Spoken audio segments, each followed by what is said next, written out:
Hi, welcome back to our discussion of hygrometry, which is making measurements of water vapor or humidity in our atmosphere. And we are now on to discussing how we figure out water vapor in the atmosphere based on the procurement of water vapor or vapor solid equilibrium. And we talked about one hygrometer in another video. We talked about the dew point. Now we are going to talk about the dew cell, and this is using a salt solution. So the dew cell hygrometer is, as it says, they're a hygrometer that's used to determine the dew point. Kind of similar like the dew point hygrometer, except it uses a different operating principle. What it is, it has a solution of salt and of course water. That's the solution.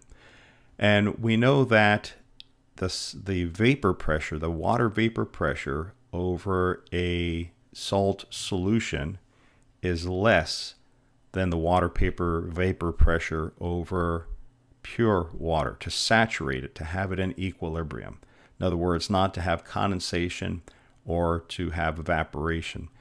The number of millibars of pressure that's required to saturate a salt solution is less than the number of millibars of water vapor to saturate pure water.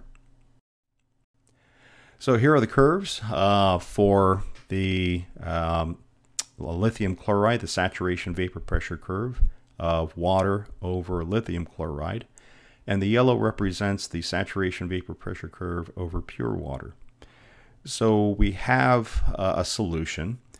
And at any particular temperature, if we have a given amount of water vapor in the atmosphere that just saturates the lithium chloride, you can see that it's subsaturated with respect to pure water up here and the yellow curve. So the green curve is less than the yellow curve at any particular temperature. So it uses this principle. What it does, it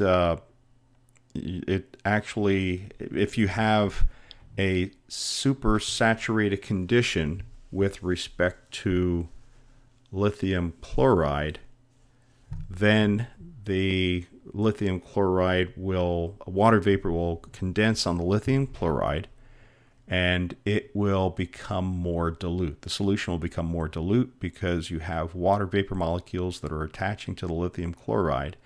And of course, there's more water vapor than there is, or there's more water than there is salt particles or salt elements. So as a result, the solution becomes weaker. This is how this dew cell works. They heat the lithium chloride solution until you don't get condensation anymore. At that point, we know that the saturation curve, we know that the saturation point has been reached for the surrounding water vapor for the lithium chloride solution.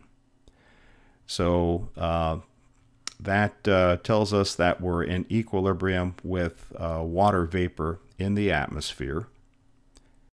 And because of that, we can send an electrical signal through it, and the resistance is a function of the strength of the salt solution. So when it stops condensing, we've reached equilibrium, we can see that the resistance does not change. It is constant. And as a result, that resistance is a function of temperature. And we can figure out the temperature, and from that we can figure out the dew point. So it's kind of a backwards way of doing this. These dew cell hygrometers were popular in agricultural studies. You don't find them on ASOS or AWOS machines, but you do find them on agricultural weather stations back in the 1970s and 1980s. They were kind of popular. And the reason they're popular is because they're sturdy and reliable. They didn't really require much maintenance, and they had simple construction, and they can operate remotely. So you can put it out in the field with a battery or a solar panel, and it works just fine.